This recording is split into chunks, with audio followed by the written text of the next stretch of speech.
ನಾವು ಹೇಳೋದು ಏನಾಯ್ತದೆ ತಾಲೂಕು ಆಡಳಿತ ವತಿಯಿಂದ ಮತ್ತು ಎಲ್ಲ ಒಂದು ಸಾರ್ವಜನಿಕರ ಹಿತದೃಷ್ಟಿಯಿಂದ ನೋಡಿಕೊಂಡು ತಾಲೂಕಿನ ಸಾರ್ವಜನಿಕರ ಎಲ್ಲ ಒಂದು ಹಿತದೃಷ್ಟಿಕೊಂಡು ನಿಮ್ಮ ಆರೋಗ್ಯದ ಬಗ್ಗೆನೂ ನಮ್ಮದು ಒಂದು ಕನ್ಸರ್ನ್ ಇಟ್ಕೊಂಡು ನಾವು ಇದೇನು ಹೇಳೋಕ್ಕಾಗ್ತದೆ ವಿಶ್ವಾಸ ತಿಳಿದಿದ್ವಿ.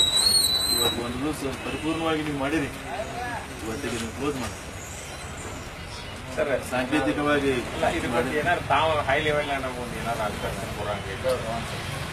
ನಿಮ್ಗೆ ನಮಗೇನು ಒಂದು ಸಲಹೆ ಕೇಳತ್ತ ನಿಮ್ಮ ಮೇಲೆ ಅಭಿಮಾನಕ್ಕ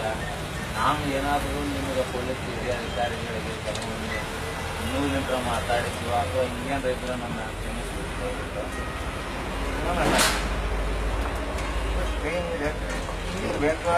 ಕಾವಲು ಬಿಟ್ಟು ನಮ್ಗೆ ಜಂಗಮಾಗಿ ನಾವು ನೀರು ಕೊಡ್ತಪ್ಪ ನಮ್ಮ ಕಾವಲು ನಿಂತರ ನನಗೇನು ಬದುಕು ಬೇಕಾಗಿಲ್ಲ ನಾ ಇದು ಗೊತ್ತಂಗ ಈ ಹೋರಾಟ ಮಾಡಿ ಗೊತ್ತಂಗ ನನಗೆ ಮನೆ ಹುಡುಕ್ತಾರೆ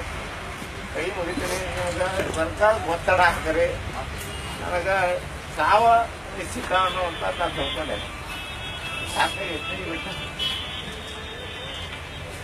ಎಷ್ಟಂತ ಮಾಡ್ತಾರ್ರಿ 2 ವರ್ಷ ದಿನ ಅಂತ ಒಂದು ನೀರು ಕೊಡತ್ತೆ ಅಲ್ಲ ಏನು ಕರುಣ ಇಲ್ಲ ಮಂದಿ ಏನ್ ರಾಜಕೀಯ ಮಾಡ್ತಾರ ಇವ್ರು ಏನ್ ಮಾಡ್ತಾರ ಮತ್ತೆ ಅವಧಿ ವಿಸ್ತರಿಸುವಂತ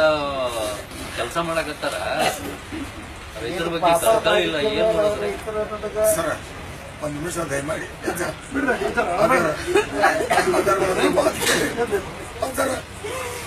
ಪಾಪ ಮಾಡಿದ್ರು ಯಪ್ಪ